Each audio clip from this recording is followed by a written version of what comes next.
अब लेडीज करके हमको भी तो डांस करना है। मेरे हाथों में 9 चूड़ियां वाला, चलो मैं देखता हूँ।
कॉलोनी वार्ड से निगम पार्षद बहन प्रीति तो निगम पार्षद वीर सिंह पवार का सभी गणमान्य सदस्यों ने स्मृति चिन्ह भेंट कर स्वागत किया।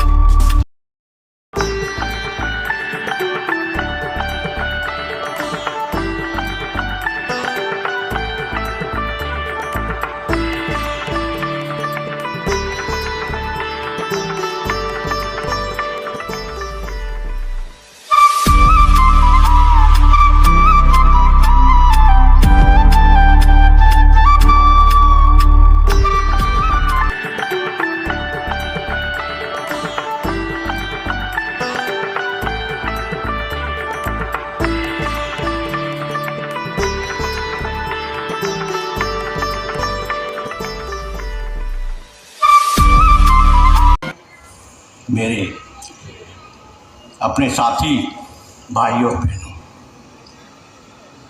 मेरे को कहा गया कि मैं कुछ कहूँ। पड़ाव हुआ, आखिरी पड़ाव हुआ समाज की, देश की, तो उनके तरफ भी आपको देखना चाहिए। आज 18 करोड़ है हिंदुस्तान में बुजुर्ग, कम संख्या नहीं है।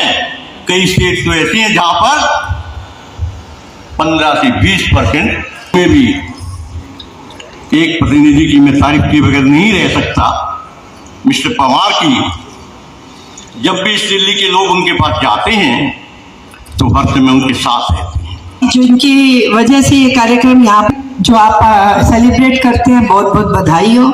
सरदारी लाल जी की एक बात का जवाब देना चाहूँगी और जिन शब्दों में बोलूँगी शब्द को सुनना आप कि मैं क्या बोलूँगी। सरदारी लाल जी, आपने भी बोला कि आप बेबाक बोलते हैं, मैं भी बेबाक बोलती हूँ। मुझे बहुत लोग नहीं, मुझे तो कई लोग पसंद ही नहीं करते। आप तो कहते हो ना बहुत लोग, मुझे तो बहुत सारे लोग पसंद नहीं करते। चुप के रोने वाले रखना छिपा के दिल के छाले रे, ये पत्थर का देश पगले कोई न तेरा हो रे। इंसान पंछी है, सारी जिंदगी पहले घर में नहीं बोल सकता, फिर समाज में नहीं बोलता कि बेइज्जती हो जाएगी, और फिर सरकारों के आगे नहीं बोल सकता। ये सच है। सरकार मेरी भी है, सरकार डॉक्टर साहब की भी है, दिगान साहब की है, सारी सरकारें। सिटीजन, ये जो जिंदगी का ये वाला पड़ाव है, ये सबसे मुश्किल है, क्योंकि कभी कभी तो ये हो जाता है जिनकी हम उंगली पकड़ते हैं उनको भी हमारा हाथ दिखाई नहीं देता। जिंदगी का असली दर्द जो शुरू होता है वो इसी उम्र में होता है। दास सीनियर सिटीजन जो होते हैं, इनकी जो है ऑर्गेनाइजेशन है, आप लोगों से मुझे बहुत अच्छा आप कार्यक्रम करते हैं, काम आनी चाहिए, पर थोड़ा सा गिला शिकवा है मुझे। आप लोग अगर यहाँ फीमेल्स कम है, क्या वो सेल्स को भी आप ज्वाइन करें। एनके में मैंने सिर्फ सीनियर सिटीजन्स के लिए नहीं बनाया, उनके साथ मैंने बच्चों को ऐड किया है, जिसमें बच्चे कैरम खेलेंगे, कोई भी एक्टिविटी करेंगे। उससे क्या होगा कि जो सीनियर सिटीजन्स होंगे वो अपनी जिंदगी का अनुभव उनसे शेयर करेंगे। तो वो जो गैप है ना, वो मिटाना बहुत जरूरी है। और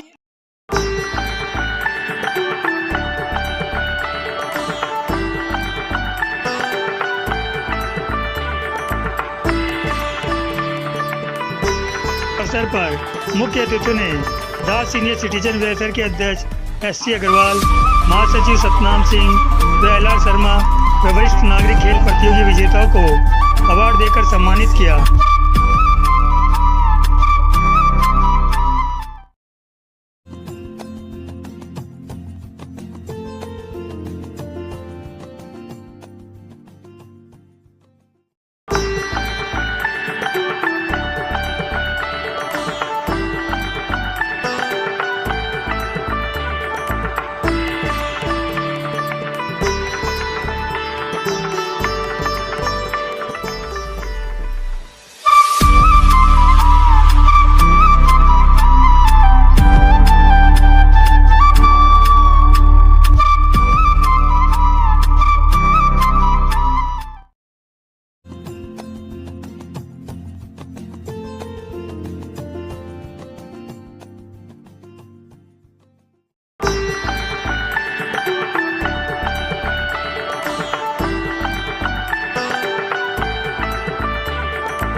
सौभाग्य है क्योंकि बहुत सारी बातें हमको मिलने से ही प्राप्त होती हैं। जैसा कि अभी सरदारी लाल जी ने 2 विषय रखे, पहले उन विषयों को मैं क्लैरिफाई करूं। ये बातें आई, कुछ ऐसे पेरेंट्स के बच्चे आए जो चले गए कि किसी ने 80,000 रुपए निकाले हुए थे, किसी ने 25,000 निकाले, किसी ने 50,000 रुपए निकाले हुए थे। तो हमने उनसे यही कहा कि आपको ये पैसे वापस करने पड़ेंगे कि ये सरकारी पैसा है आपका, और ये पैसे आप वापस करेंगे तो आप छुटकारा मिल सकता है, नहीं तो आपके ऊपर एक्शन भी हो सकता है। अधिकतर साइबर कैफे वाले पहले से प्लान करते हैं, तो खुलती है तो सेम डे विदिन आप समझिए 50,000 होता कुछ नहीं है। संख्या जब 10 लाख की है तो धीरे धीरे सरकार भी अपने तरीके से उसको अप्लाई करने के लिए बोलती है। जितने जितने के एक कोटा फिक्स है, माननीय मंत्री जी बैठे हैं पूर्व में, तो दिल्ली का एक कोटा फिक्स है, और लोग जो एक्सपर्ट होते हैं, जो इंटेलिजेंट होते हैं, वो हो जाता है। इस बार में हमने स्वयं भी अपनी माननीय मुख्यमंत्री श्रीमती रेखा गुप्ता जी से कहा कि भाई आप ये जो कुछ ऐसे पेरेंट्स हैं जिनके बच्चे नहीं हैं और वो अनपढ़ भी हैं, वो डिजिटल को नहीं समझते कुछ,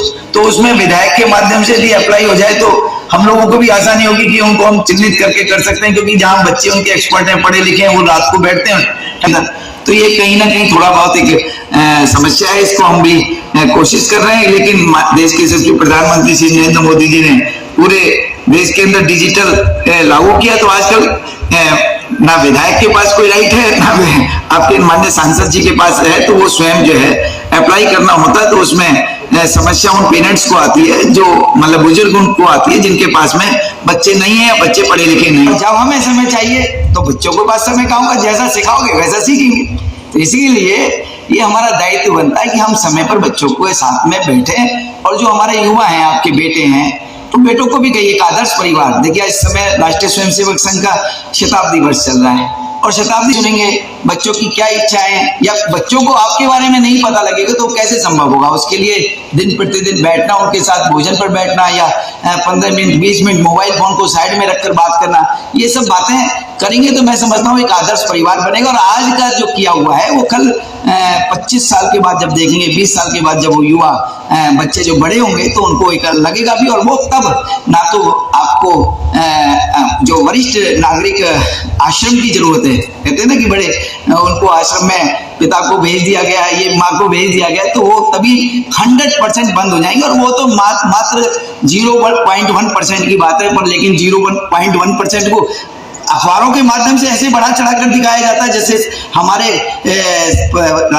देश के अंदर परिवारों में बुजुर्गों की कोई इज्जत नहीं। इस क्षेत्र से विधायक मेरे छोटे भाई संजय गोयल साहब, हमारे दिल्ली के पूर्व मंत्री जो विदा लेके जा रहे हैं अभी, डॉक्टर निंदा जी हमारे बीच में सच था।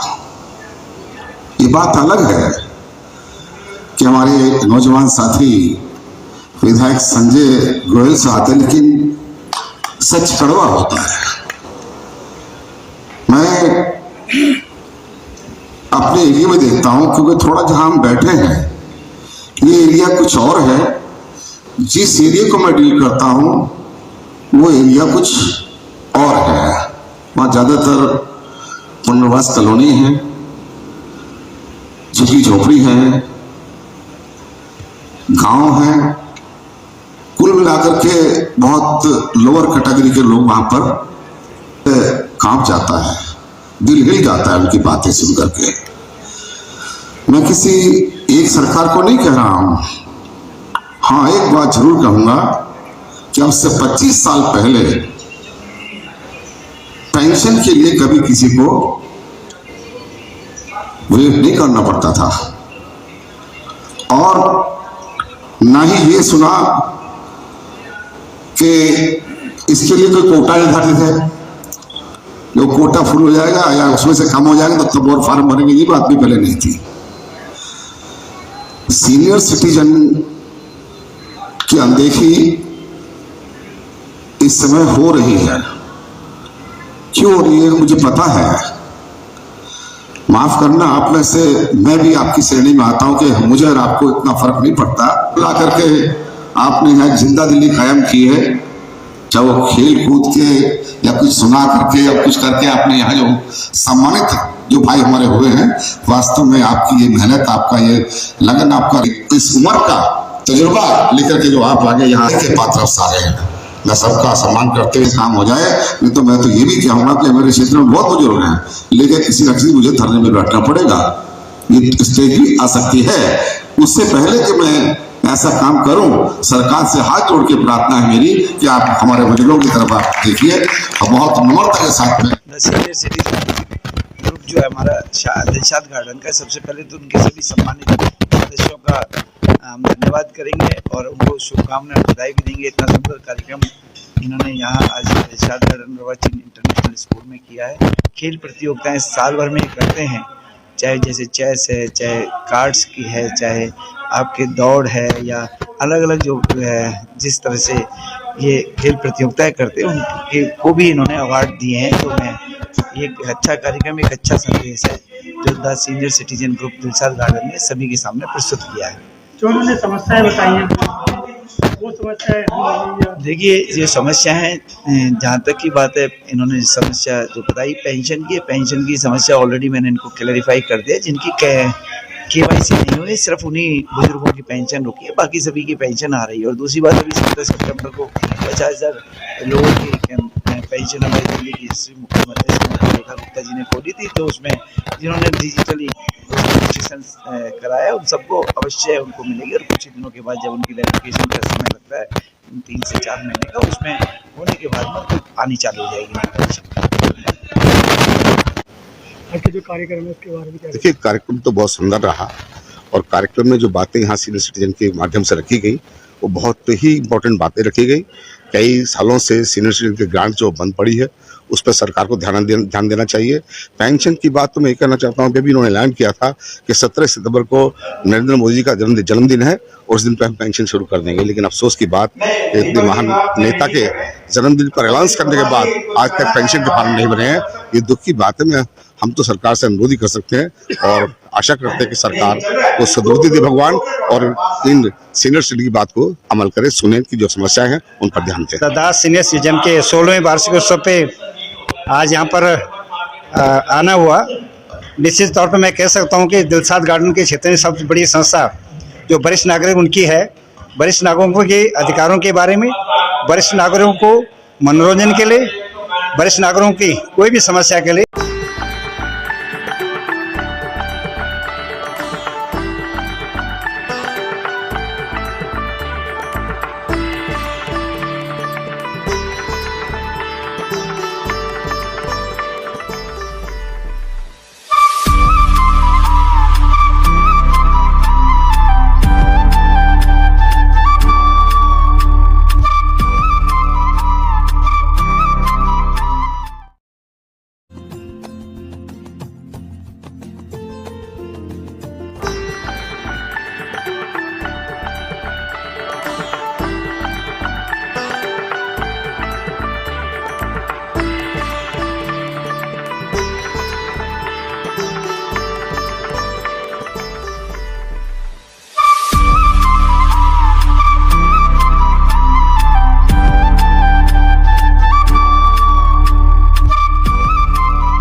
संस्था 2011-2010 में बनी थी और 2013 में ये रजिस्टर्ड हुई। संस्था हर साल मतलब जो एनुअल फंक्शन करती है, 2 साल पीछे एक पत्रिका निकालती है, सभी सम्मानित MLA काउंसलर सबको बुला के सम्मान करती है। और हमारी तरफ से ये सारे सीनियर सिटीजन जो भी हैं ज़्यादा से ज़्यादा हमारे ग्रुप से जुड़े हैं, जिससे हम उनको सम्मानित कर सकें। हम प्रत्येक महीने में जिनका बर्थडे होता है उनका भी सम्मान करते हैं और जो नए मेंबर बनते हैं उनका भी यथा संभव सम्मान करते हैं, जैसे कि आज किया गया। क्या कहना चाहेंगे सर आज की कार्यक्रम? आज का कार्यक्रम बड़ा सफल रहा। इसमें हमारे अध्यक्ष श्री SC अग्रवाल जी का उनकी कड़ी मेहनत और हमारे महामंत्री और सतनाम जी और CL दुआ जी और DB शर्मा जी और ये सभी लोगों का पूरी एग्जीक्यूटिव है जो बड़ी मेहनत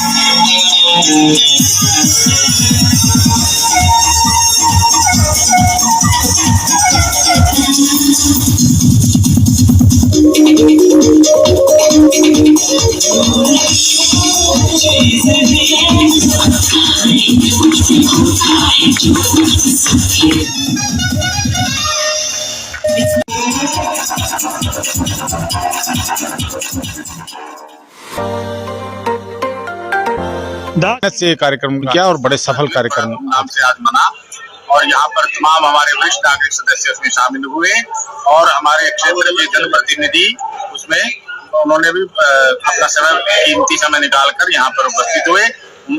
उनकी सबकी उपस्थिति से हमारे जो वरिष्ठ नागरिक हैं क्षेत्र में सबके प्रति एक सकारात्मक जो है संदेश जाएगा समाज के अंदर और वरिष्ठ नागरिकों के भलाई के लिए सरकार के पास भी संदेश जाएगा कि उनके कल्याण के लिए। संस्था कब से चल रही है और इसमें क्या क्या कार्यक्रम किए जाते हैं, कार्य किए जाते हैं? ये संस्था लगभग 10 वर्षों से काम कर रही है और लगभग 13 साल से काम कर रही है और ये संस्था इसका मनोरंजन केंद्र बहन प्रीति जी जो हमारे निगम पार्षद है उन्होंने यहाँ पर MCDC बनवाया। उसमें सभी रोजमर्रा के उसमें मनोरंजन कार्यक्रम होते हैं और उसमें जो है कुछ बच्चों के लिए जो गरीब बच्चे हैं उनके लिए हम मुफ्त कक्षाएं भी संचालित करते हैं और हर महीने जो है जो जन्मदिन मनाते हैं वरिष्ठ नागरिकों की ताकि उनका मनोबल बढ़े और नियमित तौर पे हम जो है अपने स्थापना दिवस और वार्षिक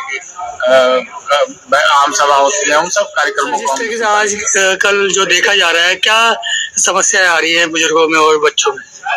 बुजुर्गों में और क्या समाधान करना चाहते हैं, क्या चाहते हैं बच्चे? बुजुर्ग लोग हैं मतलब जो उनके साथ बच्चों की प्रॉब्लम है क्योंकि आजकल बच्चों के अपने बच्चे हो गए हैं तो बुजुर्गों को भूल जाते हैं जो बुजुर्गों ने हम लोगों को पाला है, अगर हम उस चीज को याद करें कि हमारे साथ उन्होंने क्या किया, कैसे हमारे माँ बाप ने हमको पाला, और आज वही चीज हम उनके साथ करें कि नहीं, माँ बाप की सेवा हमें करना चाहिए, तो बहुत अच्छी बात है। संजय गोयल जी ने कहा कि जिस तरीके से बुजुर्ग अपने बच्चों पे ध्यान नहीं देते वो भी समस्या है, जिस तरीके से बच्चे के साथ हम समस्या शेयर नहीं कर पाते, बुजुर्ग भी अब अकेलेपन में रह जाते हैं और बच्चे भी अकेलेपन में रह जाते हैं। एक समय था जब कुछ बुजुर्गों की भी गलती है। ये एक समय था जब ये टीवी वगैरह या मोबाइल वगैरह नहीं थे। सबसे ज्यादा तो हमारे इस मोबाइल डिवीजन ने सबको खराब कर दिया। पहले हम आप परिवार के साथ बैठ के खाना खाते थे, आपस में एक दूसरे का दुख सुख समझते थे, बच्चे अपनी चीज कहते थे, माँ बाप अपनी कहते थे, हर एक दूसरे की सलाह समझते थे, उस पर विचार करते थे। अब वो चीज सब चीजें खत्म हो गई। जिसको देखो बच्चे मोबाइल लेके अपना अलग बैठे हुए हैं, परिवार अलग लेके बैठा हुआ है, बुढ़े बेचारे किनारे पड़े हुए हैं, कोई पूछने वाला है, कोई करने वाला नहीं है। इसका समाधान क्या है? इसका समाधान ये है कि हम जो सबसे पहले कि परिवार के अंदर जो हमारे रीति रिवाज हैं, जो हमारे संस्कार हैं, कैसे वो सब बच्चों तक संदेश जाने चाहिए और इस पे सोशल एक्टिविटी होनी चाहिए। बच्चों को भी जागरूक करें ताकि बड़े होकर वे अपने जो बुजुर्ग हैं उनका सम्मान करें और उनके साथ समय बिताएं। बच्चों के साथ समय देना चाहिए बुजुर्गों को भी बिल्कुल देना चाहिए। अगर हम बच्चों को समझ देंगे तभी बच्चे हमें समझेंगे। पर आज बच्चों की जॉब ऐसी होगी, उनकी लंबी होगी, वो चाहकर भी टाइम नहीं दे पा रहे हैं, और यही वजह है कि बच्चों में और सीनियर सिटीजन में गैप बढ़ता जा रहा है। खास करके गवर्नमेंट की तरफ से एक ग्रांट मिलती थी जो पिछले समझो 3 साल से बिल्कुल बंद है। उसमें वो बुजुर्गों के सोशल वेलफेयर का उसमें प्रोविजन था, जिसमें लोग यात्रा पे और अपने जो कार्यक्रम है उनमें सहायता करते थे, वो बिल्कुल बंद है। बिल्कुल सरकार से हम बार बार मिले भी हैं, रिमाइंडर भी किए हैं, लेकिन अभी तक उसका कुछ नहीं हुआ। इस वजह से संस्थाओं को जो फाइनेंशियली एक ज़रूरत होती है उसके लिए बड़ी प्रॉब्लम हो रही है। हम संस्था में जितने भी रिक्रिएशनल कार्यक्रम अपने बुजुर्गों भाइयों के लिए करते हैं उनमें दिक्कत हो रही है। तो यही हम चाहते हैं कि दिल्ली सरकार जो है इस तरफ जल्दी से जल्दी ध्यान दे करके उस जो हमारी ग्रांट मिलती थी सोशल इन संस्थाओं को सीनियर सिटीजन उनको रिस्टोर करें।